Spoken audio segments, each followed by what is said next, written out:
Hi hello నమస్తే. నేను మీ కట్టా Karthik. YCP నుంచి జనసేనలోకి చేరికలు అదే గత కొంతకాలం నుంచి జరుగుతూనే ఉన్నాయి. ఇప్పుడు వైసీపీ నుంచి డైరెక్ట్‌గా ఎమ్మెల్యేలు జనసేనలోకి చేరబోతున్నారనే సమాచారం అంతా ఉంది. అయితే ఇప్పటికే చేరాల్సి ఉన్నప్పటికీ కూడా పవన్ కళ్యాణ్‌కి వైరల్ ఫీవర్ కారణంగా కొంత చేరికలు లేట్ అవుతున్నట్టు తెలుస్తా ఉంది.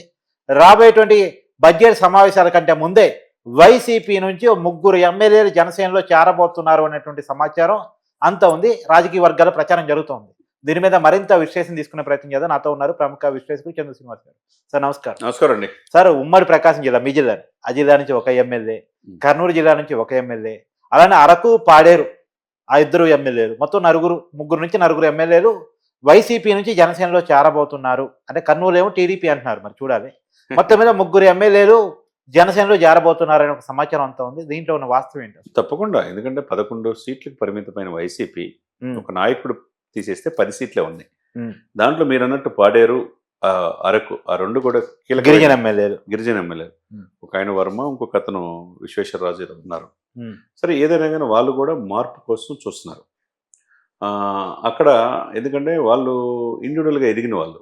జగన్ గారిని చూసి కాదు గెలిచింది అక్కడ. రైవల్స్ అంతా ఐక్యతతో అక్కడ గెలిపించారనమాట.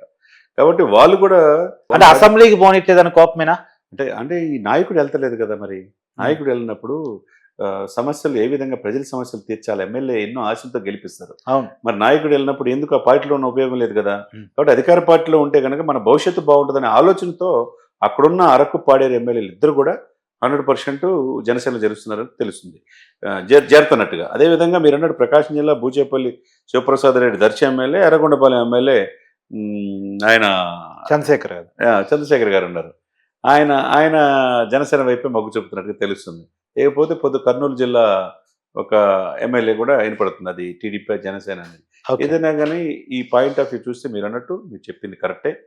వైసీపీ నుంచి చేరికలు అది ముగ్గురు నలుగురు. ఒకవైపు రాజ్యసభ ఖాళీ అయిపోతుంది, మీరు కూడా తెలిసిన అంశం.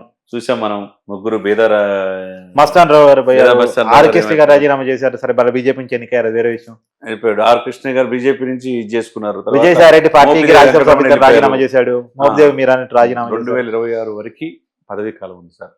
ఎవరికి? విజయసాయి రెడ్డి గారు కావచ్చు, నిరంజన్ రెడ్డి గారు కావచ్చు. ఇక నిరంజన్ రెడ్డి ఒకడు, వైవి సుబ్బారెడ్డి 2030 దాకా ఉన్నాడు. ఆయనతో పాటు గొల్ల బాబురావు ఉన్నాడు. ఇలా ఎవరు మిగులుతారని చూస్తే రామ్కీజీ కూడా, హైదరామరెడ్డి కూడా వెళ్ళిపోతారని తెలుస్తుంది. వీళ్ళన్నింటిలో చూస్తే వైవి సుబ్బారెడ్డి ఒకళ్ళు, తర్వాత నిరంజన్ రెడ్డి, వీళ్ళిద్దరే ఉంటారేమో. మిగతా కూడా ఖాళీ 8 మంది మిగిలి ఉన్నారు. ఇప్పుడు విజయసాయి రెడ్డి పోయిన తర్వాత ఒకవైపు రాజ్యసభ ఖాళీ అవుతుంది, ఇకవైపు ఎమ్మెల్సీలో మోషన్ రాజు గారు లాంటి వాళ్ళు కూడా వెళ్ళిపోతారని తెలుస్తుంది. ఇకపోతే ఎమ్మెల్యేలు ఏ విధంగా భవిష్యత్తు చూసుకోవాలి కదా. వైసీపీకి చేతులారా స్వయంకృతాపరాధంతో, విపరీతమైన అహంతో మేము బటన్ నొక్కే 2.5 లక్షల కోట్లు ఇచ్చాం, మాకే ఓట్లు వేస్తారనే భ్రమలో వెళ్ళిపోయారు. కాబట్టి 11 సీట్లకు పరిమితం. ఆ 11 మంది ఎవరు భవిష్యత్తు వాళ్ళు చూసుకోవాలి కదా. సరే, ఒకటిలో ముఖ్యమంత్రి జగన్మోహన్ రెడ్డి గారు తీసేస్తే మిగతా అప్పుడు ముఖ్యమంత్రి జగన్మోహన్ రెడ్డి తీస్తే 10 మంది వాళ్ళ భవిష్యత్తు కూడా చూసుకుంటారు కదా. కాబట్టి వాళ్ళు కూడా వాళ్ళ స్టెప్స్ వాళ్ళు తీసుకునే అవకాశం ఉన్నది. ఇదే కనుక జరిగితే అటు ఉత్తరాంధ్రలో పెద్ద దెబ్బ పడింది. అంటే వాళ్ళందరూ వాళ్ళు వస్తున్నారా, వీళ్ళు ఆకర్షిస్తున్నారా? అంటే వాళ్ళు ఆకర్షించేది ఏముంది సార్, వాళ్ళు ఏమన్నా నాయకులేం కాదు కదా. ఆ స్థాయిలో ఎమ్మెల్యే అయ్యారంటే అధికార పార్టీ ప్రలోభాలు పెట్టడం, ప్రలోభం ఏం అవసరం, భవిష్యత్తు చూసుకుంటారు. జగన్మోహన్ రెడ్డి అన్నాడు, విలువలు విశ్వసనీయత లేదు వాళ్ళకి, క్యారెక్టర్ కేబుల్ లేదు, అందుకనే వాళ్ళు పార్టీలు మారుతున్నారు. విలువలు విశ్వసనీయత చెప్పే ముందు మీరు చెప్పింది 22 మంది ఎంపీలు స్పెషల్ స్టేటస్ తీసుకొస్తాను మెడలు వంచి అన్నాడు సెంట్రల్. ఎందుకు తెలియపోయారు? విలువలు విశ్వసనీయత చెప్పే జగన్మోహన్ రెడ్డి గారు ఎందుకు పోలవరం పూర్తి చేయలేపారు? విలువలు విశ్వసనీయత చెప్పే జగన్మోహన్ రెడ్డి గారు రైల్వే జోన్ కావచ్చు, లేకపోతే రాజధాని 3 ప్రాంతాల్లో రాజధానులు అన్నాడు, ఎందుకు చేయలేపాడు? ఇవన్నీ కూడా ఏంటంటే మిమ్మల్ని నమ్మిన మీ తర్వాత A2 అని భావించే విజయసాయి రెడ్డి మిమ్మల్ని వదిలిపెట్టి వెళ్ళిపోయారే. తల్లి చెల్లి మిమ్మల్ని జగనన్న వదిలిన బాణమే వెళ్ళిపోయినప్పుడు మిగతా వాళ్ళు ఎందుకు ఉంటారు సార్? ఒకవైపు రాయలసీమ, ఒకవైపు కోస్తా, ఒకవైపు ఉత్తరాంధ్ర, అన్ని వైపుల నుంచి పొగ కొమ్ముకున్నట్టుగా అష్టదిగ్బంధంలో జగన్ గారు ఉన్నట్టే స్పష్టంగా కనపడుతుంది. నిజానికి మనకి ఆ పార్టీలో మిగిలే జగన్మోహన్ రెడ్డి గారు, భారతిరెడ్డి గారేనా? భారతిరెడ్డి గారు పార్టీలో లేరు కదండి. అవినాష్ రెడ్డి గారు, జగన్మోహన్ రెడ్డి గారు, ఆయన సామాజిక చెందిన ఇంకొక మిథున్ రెడ్డి ఎంపీ ఉంటాడు. ఎమ్మెల్యేగా పెద్దిరెడ్డి రామచంద్రారెడ్డి. ఇక మిగతా వాళ్ళు బీసీ సమాజానికి 2 ఉన్నారు, ఎస్టీలు ఉన్నారు. ఎస్టీలు వాళ్ళ జీవితం కోసం వాళ్ళు ఆలోచించే పరకు పాడేరు వెళ్ళిపోయే అవకాశం ఉంది. ఏదైనా కానీ ఆయనలో మార్పు కోసం అక్కడ ఉన్న వాళ్ళు ఎదురు చూస్తున్నారు. ఆయనలో మార్పు కనుక లేకపోతే మిగతా మొత్తం కూడా వైసీపీ ఖాళీ అయ్యే అవకాశాలు స్పష్టంగా కనపడుతుంది. వైసీపీ ఖాళీ వద్దంట. అంతే. మరి రాబోయే కాలంలో వైసీపీ భవిష్యత్తు ఏ రకంగా ఉంటుంది? ఎమ్మెల్యేలు కనుక పూర్తిగా ఈ కూటమి పార్టీలో జాయిన్ అయితే అంటే ఇప్పుడు ఆ అవకాశాన్ని కాంగ్రెస్ అందిపుచ్చుకునే దిశగా కాంగ్రెస్ కూడా ప్రయత్నం చేస్తుంది. అంతేనా? కాంగ్రెస్ నిన్న షర్మిల చాలా గట్టిగా మాట్లాడారు చూశారు కదా. కాంగ్రెస్ లో ఉన్న శైలజ నదులు అంటారు వైసీపీకి వెళ్ళినంత మాత్రాన వాళ్ళ క్యాడర్ ఉంది. క్యాడర్ని ఇప్పుడు స్వర్గీయ వైఎస్ రాజశేఖర రెడ్డి గారి కూతురుగా షర్మిల గారు బాగా దూసుకుపోతున్నారు. ఎందుకంటే నిన్న కూడా మాట్లాడిన తీరు చూస్తే వాళ్ళ అన్నని ఏ విధంగా కూడా తీసుకోవట్లేదు క్రైటీరియాగా. అవును అవును. మీరు ఎందుకు బీజేపీని ఉంచుకున్నావు, ఇప్పుడు గతిగా ఉన్నావు తప్పితే 5 సంవత్సరాలు ఏమి చేయలేదని బహిరంగ విమర్శిస్తున్నారు.